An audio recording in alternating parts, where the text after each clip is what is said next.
What's up, friends? It's me, your boy B3, back with another kicking movie reaction review. Today's review is over a movie that I quite enjoy. And we're going to talk a lot about it today. This might be a bit of a longer one. We're going to go through the whole movie, and then we're going to talk about what I think needs to happen with the franchise. We're going to talk about the War of the Gargantuas, aka War of the Gargantuas. So, I really enjoy War of the Gargantuas. It's a sequel to Frankenstein Conquers the World, aka Frankenstein vs. Baragon, which I should have already reviewed.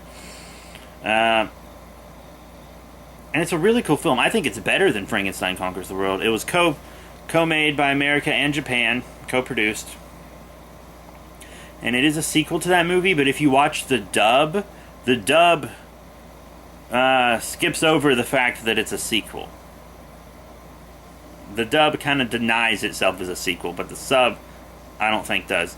I haven't seen the sub in a little while, but I have seen the sub, and I think the sub was the sub. I remember the sub being really good, and the dub isn't bad either, but I think I preferred the sub. So it begins with a giant octopus attacking this ship, much like the one that was in King Kong vs. Godzilla, and then this giant green gargantua called Gyla, played by Nakajima. You know who I'm talking about, the original Godzilla suit actor. This was his only role where you could see his human eyes, actually. Fights the octopus and kills it, and then he eats everyone on the boat except for one guy. And then this survivor is taken into the hospital and also police custody because he was also a smuggler. And he's raving on about this gargantua, and some people believe him and some people don't, because obviously this is a world where giant monsters are known to exist. This movie is even in continuity with some Godzilla movies, like Godzilla Against Mechagodzilla and Godzilla Tokyo SOS. So, but they find all these ripped up clothes on the beach that appear to have been chewed, and then there's a flashback to a small brown gargantua that was like child-sized at the time in this lab, which is the same lab from Frankenstein Conquers the World, even though the American actor has been replaced with another white actor. And the weird thing about the dub is, see, in the Japanese version, that character is speaking English the whole time. And then the dub dubs English over the English-speaking character. But I thought about it, and there's actually probably a pretty good justification for that, because that voice actor can play off of the other voice actors that they're working with, right? So it actually makes for better chemistry on screen. So, you know, go for it.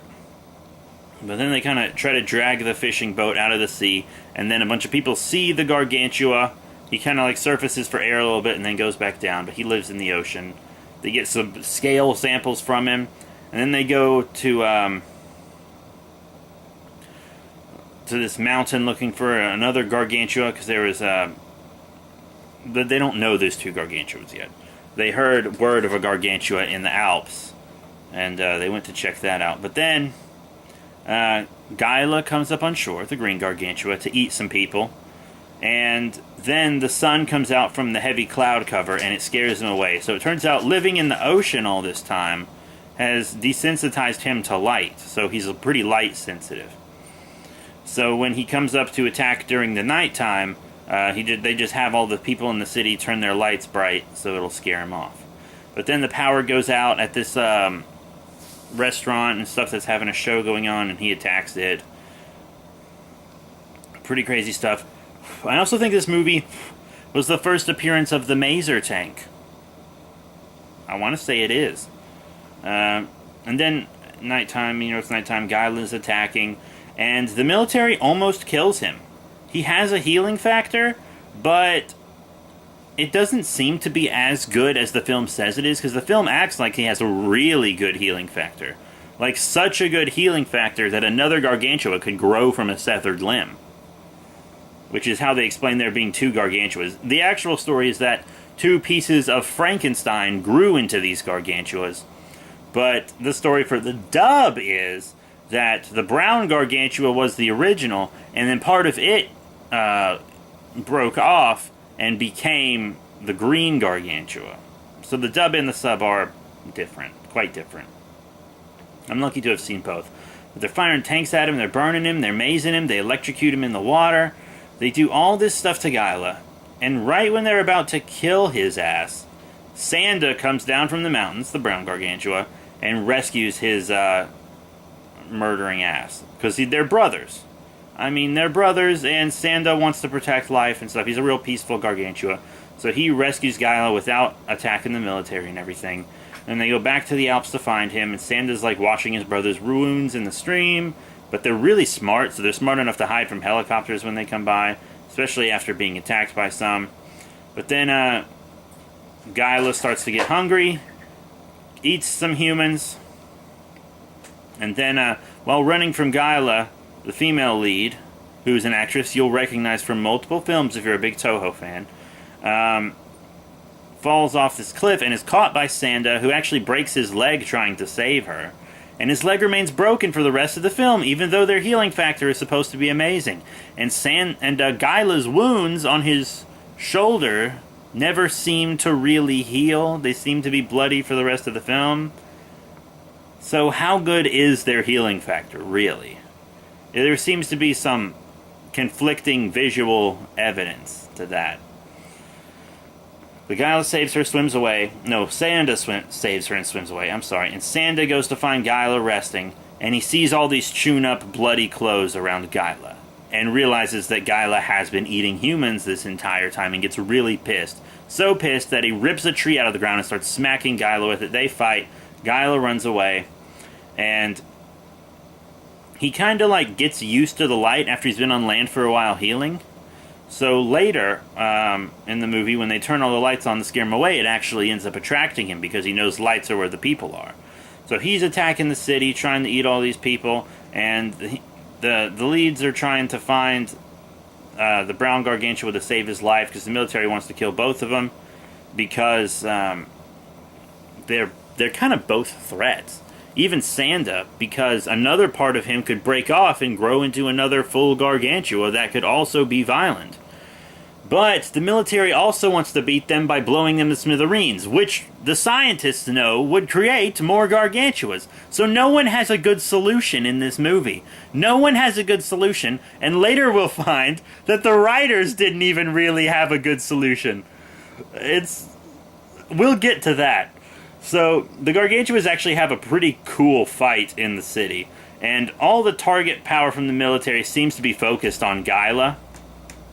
Like, I noticed that none of the military's hits really hit Sanda. They all hit Gyla. So they end up in the water fighting. And then an underwater volcano randomly goes off under them. And they're both consumed by the heat and incinerated and destroyed.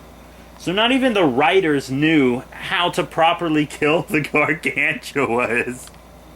So they just killed them with the fucking volcano in the end. They were just like, fuck it, there's an undersea volcano, fuck it. That being said, it was still a good film. It's definitely a classic. And here's what I think should happen. I think it's time for a remake. I do. I think it is time for a War of the Gargantuas remake. And I've actually talked about this in other vlogs on this channel. Where I said they should make a War of the Gargantuas movie for the legendary Monsterverse with Godzilla and Kong, and they could even make a Kong movie out of it since they're all ape-like. But since that universe is going to end after Godzilla vs. Kong 2020, now that we know that, I think Toho should do it. It's their characters anyways. They've been in continuity with Godzilla before. They even fought Godzilla monsters in the comic book series Godzilla Rulers of Earth, which was an amazing book with amazing writing and art, and it's fantastic. And it worked. I think Toho should make another Gargantuas movie, another solo film for both the Gargantuas, and then have them in the Godzilla franchise after that. Like they did with Rodan and Mothra during the Showa series, and Baron. It's just a good idea, right? Toho has so many monsters at their disposal, some who have only been in the Godzilla franchise in novels, because Godzilla Apocalypse, that novel, which hasn't come to America at the time of recording this and may never, has like every single Toho monster in it, or at least all the giant ones, right? has all those monsters in it. So they're all technically Godzilla monsters now. Why not just use them all? Toho says they're going to have another Godzilla cinematic universe, just like they did in Showa, except it's going to be more streamlined this time. And modern. They said they're going to have solo movies for other monsters. Why not War of the Gargantuas? Why not bring them into the Godzilla film franchise? Also bring in Maguma. Right? Bring in the fucking space amoeba monsters. Dagora. Bring them all in! Bring them all in! I want every monster I could possibly get! Fucking love monsters. But yeah, that's it for War of the Gargantuas. It is a good film. Go check it out. The dub is kind of rare, so it's probably going to end up having to watch the sub. But I think the sub is kind of a little better anyways. So that's it. Thank you all very much for your support. Sorry about my rant about what the franchise should do at the end of this, but you know how it do. War of the Gargantuas technically isn't even a franchise. But that's it. Thank you all once again for your support, and I'll see you all later.